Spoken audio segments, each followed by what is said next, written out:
कृपया ध्यान दें, हमारी आवाज़ें ओरिजिनल नहीं हैं। नॉइज डिस्टर्बेंस की वजह से हम सॉफ्टवेयर की आवाज़ें इस्तेमाल करते हैं। ऐसे में नामों का या शब्दों का उच्चारण गलत हो सकता है। इसलिए आप स्क्रीन पर लिखे टेक्स्ट को भी देखें तो अच्छा होगा। आइए अब आज के विषय की तरफ बढ़ते हैं। आज हम ययाति की कथा और 16 कलाओं का वर्णन सुनने वाले हैं। ययाति पर इंद्र प्रसन्न हुए और उन्हें अत्यंत प्रकाशमान रथ प्रदान किया। उस रथ में मन की वेग से दौड़ने वाले घोड़े जुते हुए थे। ययाति ने उस रथ के द्वारा 6 रातों में संपूर्ण पृथ्वी, देव और दानवों को भी जीत लिया। संपूर्ण पृथ्वी को जीतकर उन्होंने उसके 5 भाग किए और उन्हें अपने 5 पुत्रों में बांट दिया। एक दिन ययाति ने अपने बेटे यदु से कहा, बेटे, मुझे कुछ आवश्यकता आन पड़ी है जिसके चलते मुझे तुम्हारी युवावस्था चाहिए। तुम मेरा बुढ़ापा ले लो, बदले में मैं तुम्हारी जवानी लूंगा और इस पृथ्वी पर विचरूंगा। उनकी बात सुनकर पुत्र यदु ने कहा, महाराज, बुढ़ापे में खान पान संबंधी बहुत सारे दोष उत्पन्न हो जाते हैं, अतः मैं आपका बुढ़ापा नहीं ले सकता। उसकी बात सुनकर ययाति ने गुस्से में उसे शाप दे दिया कि तेरी संतति को कभी राज्य नहीं मिलेगा। इसके बाद उसने क्रमशः द्रुह्य, तुर्वसु और अनु से भी यही बात पूछी, पर उन्होंने भी अपनी जवानी देने से इनकार किया। तब ययाति ने गुस्से में उनको भी शाप दिया कि तुम्हारी संतति को कोई राज्य नहीं मिलेगा। निराश गुस्सैल ययाति उसके बाद अपने सबसे छोटे पुत्र पुरु के पास आए और उससे पूछा, क्या तुम मेरा बुढ़ापा लेकर अपनी युवावस्था मुझे दोगे? पुरु ने उनकी बात मान ली और उनका बुढ़ापा ले लिया। पुरु की जवानी लेकर ययाति कामनाओं का अंत ढूंढते हुए चैत्ररथ नामक वन में गए। चैत्ररथ वन कुबेर का एक विशाल और सुंदर बगीचा था। ये बगीचा उत्तर कुरु वर्ष में स्थित था और यह माना जाता था कि इसमें सभी ऋतुओं में फल लगे रहते थे। उत्तर कुरु एक वास्तविक भौगोलिक स्थान नहीं है, बल्कि यह प्राचीन भारतीय साहित्य, जैसे कि पुराणों और महाकाव्यों में वर्णित एक काल्पनिक क्षेत्र है। चैत्ररथ वन में ययाति विश्वाची नामक अप्सरा के साथ रमन करने लगे। जब वह काम भोग से तृप्त हो गए तब वापस आकर उन्होंने पुरु से अपना बुढ़ापा वापस ले लिया। उस समय ययाति ने जो उद्गार प्रकट किए उस पर ध्यान देने से मनुष्य सब भोगों की ओर से अपने मन को हटा सकता है। इन उद्गारों को संस्कृत में पढ़ना अच्छा हो सकता है। उद्गार कुछ इस प्रकार बताए गए हैं।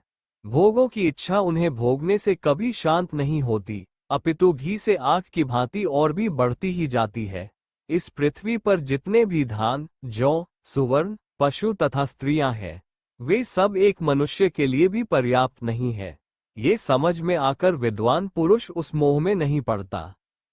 जब जीव मन, वाणी और क्रिया द्वारा किसी भी प्राणी के प्रति पाप बुद्धि नहीं करता, तब वह ब्रह्म भाव को प्राप्त होता है। जब वह किसी भी प्राणी से नहीं डरता तथा उससे भी कोई प्राणी नहीं डरते, जब वह इच्छा और द्वेष से परे हो जाता है, उस समय वह ब्रह्म भाव को प्राप्त होता है। खोटी बुद्धि वाले पुरुषों द्वारा जिसका त्याग होना कठिन है, जो मनुष्य के बूढ़े होने पर भी बूढ़ी नहीं होती, तथा जो प्राणनाशक रोग के समान है, उस तृष्णा का त्याग करने वाले को ही सुख मिलता है। बूढ़े होने वाले मनुष्य के बाल पक जाते हैं, दांत टूट जाते हैं, परंतु धन और जीवन की आशा उस समय भी शिथिल नहीं होती। संसार में जो कामजनित सुख है तथा जो दिव्य लोक का महान सुख है, वे सब मिलकर तृष्णा क्षय से होने वाले सुख की 16वीं कला के बराबर भी नहीं हो सकते। तृष्णा का अर्थ है लालसा या इच्छा, खासकर ऐसी इच्छा जो कभी पूरी नहीं होती और व्यक्ति को बेचैन करती है। इसे प्यास या कामना भी कह सकते हैं।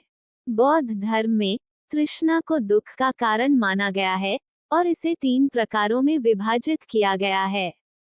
भव तृष्णा यानी जीवित रहने की इच्छा, विभव तृष्णा यानी वैभव की इच्छा और काम तृष्णा यानी इंद्रिय सुख की इच्छा। 16 कलाएं हिंदू धर्म में 16 गुणों या क्षमताओं का एक समूह है जो पूर्णता और ज्ञान का प्रतीक है। इन्हें अक्सर चंद्रमा की विभिन्न कलाओं या दिव्य गुणों से जोड़ा जाता है। भगवान कृष्ण को 16 कलाओं का अवतार माना जाता है, जो पूर्णता और ज्ञान का प्रतीक है। 16 कलाएं इस प्रकार हैं। 1. अमृत यानी जीवन शक्ति या ऊर्जा। 2. मांदा यानी मन को शांत करने वाली, जैसे विचार। 3. पुष्पा यानी सौंदर्य या आकर्षण। 4. पुष्टि यानी पोषण, स्वास्थ्य आदि। 5. तुष्टि यानी संतुष्टि, इच्छा पूर्ति आदि। 6. धृति यानी धैर्य, दृढ़ता आदि। 7. शासनी यानी शासन, नियंत्रण आदि। 8. चंद्रिका यानी शांति, शीतलता आदि। 9. कांति यानी आभा, चमक आदि। 10. ज्योत्सना यानी प्रकाश, ज्ञान आदि। 11. श्री यानी समृद्धि, धन आदि। 12. प्रीति यानी प्रेम, स्नेह आदि। 13. अंगदा यानी शक्ति, स्थिरता आदि। 14. पूर्ण यानी पूर्णता, संपूर्णता। 15. पूर्णामृत यानी परम आनंद। 16. अनंत यानी अनंतता, असीम जिसका न कोई अंत है न सीमा। इन 16 कलाओं को एक व्यक्ति के भीतर ज्ञान और आध्यात्मिक विकास के विभिन्न स्तरों के रूप में भी देखा जाता है। इतनी सारी जानकारी देकर ययाति पत्नी सहित वन में चले गए। वहां बहुत दिनों तक उन्होंने भारी तपस्या की। तपस्या के अंत में भृगु तुंग नामक तीर्थ के भीतर उन्होंने सद्गति प्राप्त की।